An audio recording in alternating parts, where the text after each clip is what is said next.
They said the schedule was tough, that this would be the year Alabama stumbled. But what if I told you the schedule wasn't a problem? It was part of the plan, a quiet one, strategic, because while the rivals expected mistakes, DeBoer expected them not to see it coming. Every game, every trip, every home field, all accepted with a smile, not because it was fair, but because it was perfect. There's something strange about this season, and no one's talking about it. Until now. Y'all go ahead and subscribe now. Help us out, will ya? When this schedule came out, the experts didn't waste a second. Alabama's got to face Georgia on the road, Wisconsin in week 3, Oklahoma right before the Iron Bowl. They looked at the lineup and said it plain. This might be Bama's toughest season since Nick Saban. 247 Sports, ESPN, even SEC insiders, all had the same tone. This team can't handle it. Rival fans ate it up. Twitter, YouTube, message boards, all filled with the same noise. Lose to Georgia and it's over. DeBoer's not built for this gauntlet. They won't survive till November. But here's the thing. What if that's exactly what Bama wanted them to believe? Most folks think the schedule is random, that Alabama just got unlucky this year. But that's not how it works. The conference, the SEC, sets up the 8 matchups between league teams, and the other 4? Those are picked by Alabama itself. Games like Wisconsin, Florida State, Eastern Illinois, those were internal decisions. Contracts signed years in advance. And there's more. The SEC requires every team to face at least one Power 5 opponent.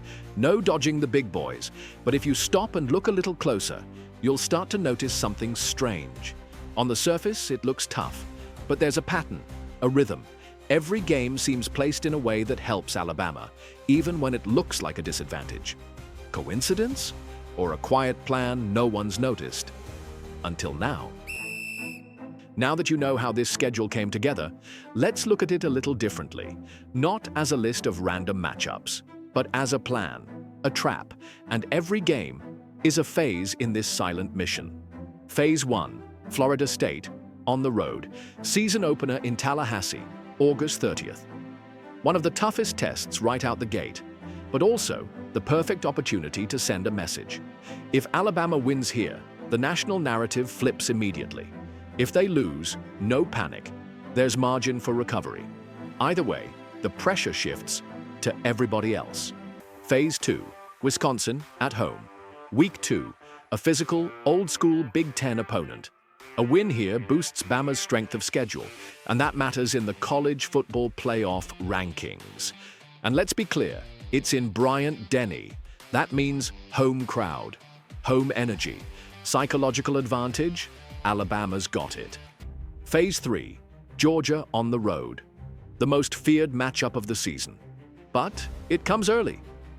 September 27th.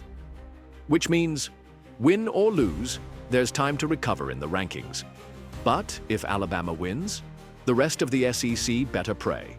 Was it bad luck to get Georgia on the road, or the exact moment DeBoer needed to flip the switch? Phase 4, home stretch, Vandy, Tennessee, LSU, Oklahoma. October rolls in and something unusual happens. Alabama plays 3 straight games at home. Vanderbilt, Tennessee, LSU, and then Oklahoma. Back-to-back-to-back-to-back, all in Bryant-Denny. Tennessee and LSU, tradition and rivalry. Oklahoma, that's the statement game. This stretch isn't just schedule luck, it feels built. Phase 5, Iron Bowl, on the road. The grand finale, in Auburn. The Iron Bowl is always emotional, always personal. But if Alabama walks into this one with momentum, with confidence and wins behind them, this could be the final blow in the trap. Too perfect to be random. Or did DeBoer and his staff look at this thing and think, yep, that's the route? Now stop and think for a second. The media called this one of the toughest schedules in the post-Nick Saban era. Rival fans laughed. Even the SEC seemed to throw Alabama into a war zone. But what nobody realized is that Alabama didn't walk into this season trying to avoid a trap. They walked in knowing exactly where every step would lead. Every tough game, a spotlight opportunity, every home stretch, a shot of momentum, every rivalry, a message to the rest of the country. While everybody thought Alabama was struggling to survive, they were setting the board, calm, quiet, calculated. And now, with every win, every push forward, the rest of the country's starting to realize this wasn't luck. It was execution. And the scariest part? They're just getting started. Now it all starts to make sense. What looked like just a brutal schedule was actually the perfect script for a comeback. A path full of traps, but the ones falling into them ain't Alabama. The media missed it. The rivals took too long to figure it out. But if you've been paying attention, you already saw the shift. This ain't just football. This is execution, control, Cold War chess. And if the plan keeps working, nobody's stopping this team. What about you? Did you feel something was off about this season too? Drop a comment. And if you know a rival fan who still thinks Alabama just got lucky, send them this video. Because this trap, it's already closing.